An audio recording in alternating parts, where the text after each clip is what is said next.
Do you use the same Copic marker blending technique on all of your projects? Have you noticed that when you blend everything super silky smooth, it makes things look unnatural and really fake? Today, let's look at how to start adding realistic texture to food illustrations. But frankly, adding texture is the kind of technique that's going to improve all of your coloring projects, whether it's food or animals or any kind of object.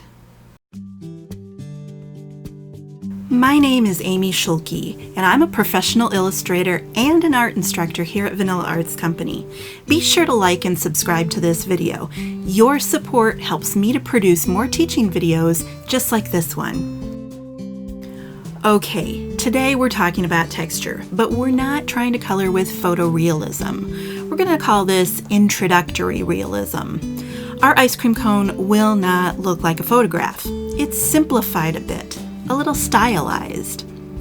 Ask yourself, for a waffle cone, what's the most important part of the texture?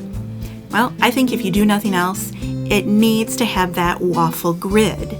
A beginner would color this like a super smooth brown triangle. For more realism, we're going to put a bit of darker brown into the corners of the grid pattern. And our cone has wraps to it, so there's some dimensional layering as the waffle wraps around itself. This is a pretty good warm-up. Our cone is more than a smooth triangle. We've added the grid and the wraps, which give your viewers a more accurate impression of a waffle cone. The ice cream is where we're really going to play with texture.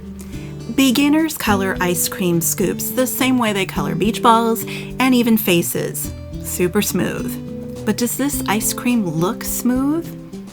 The first thing that I do with ice cream scoops is I kind of chart out the little ridges and valleys that happen when you scoop up a ball of ice cream and then you press it downwards onto a cone.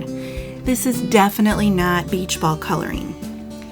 As part of the digital stamp, I drew in a few of those valleys and ridges.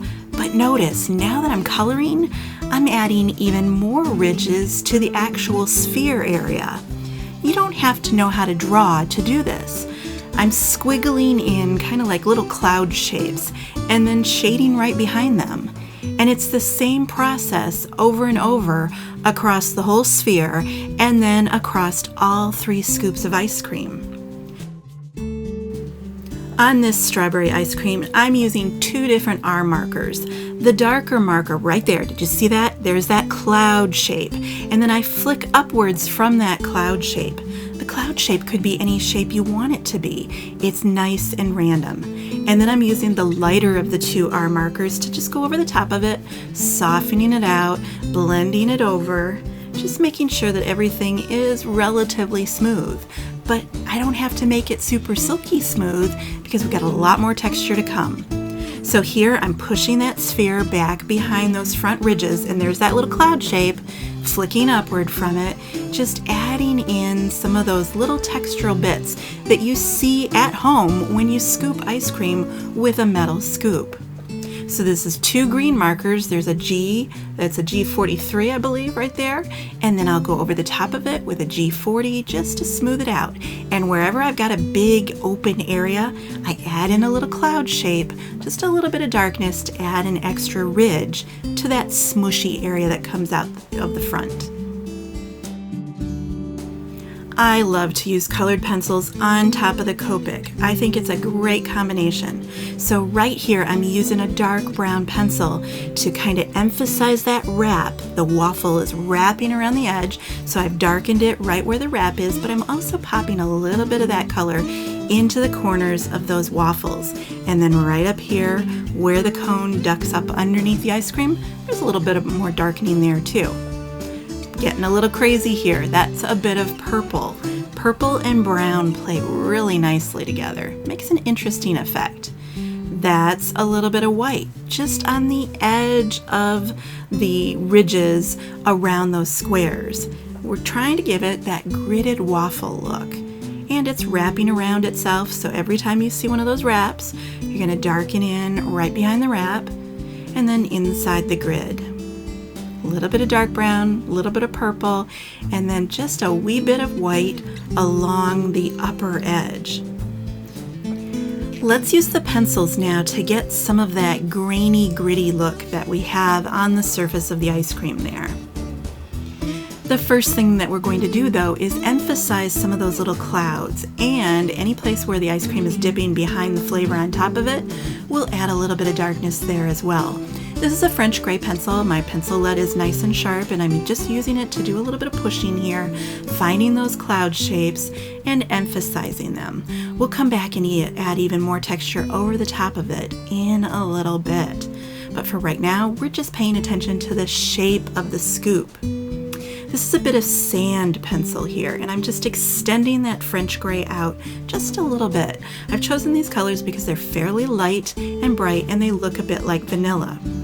Now with the white there, I'm actually using a technique called scumbling, and I'm going to use it over and over again. Scumbling is exactly what your doctor does when he writes out a prescription, back when they used to do that.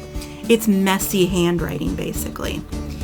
Here, I'm adding a bit of strawberry flavor and then using some of this darker red here to push some of those little cloud shapes backwards. Just wanted to make it look like there were bits of strawberry in the ice cream.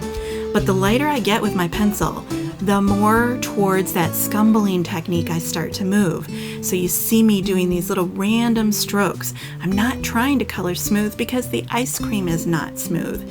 There we go. There's that loopity-loop of the messy doctor handwriting. And now, especially with the white, into those highlight areas, but I'm not coloring soft and smooth, I'm scumbling. Let's add some chocolate chips to our ice cream. And hey, chocolate chips are smooth. Sometimes it's okay to color smoothly. So I'm doing these little squares, but I'm making sure that they're not perfect squares because we want them to tuck in behind the ice cream. So there's always a little bit missing to the square. You can see part of it, but not the whole thing because it's embedded into the ice cream. So I'll get those little squares in, and then I'll pop just a little bit of a highlight on there, adding them in here and there. But now I've switched to a dark green pencil, and see how loose and squiggly that technique is there?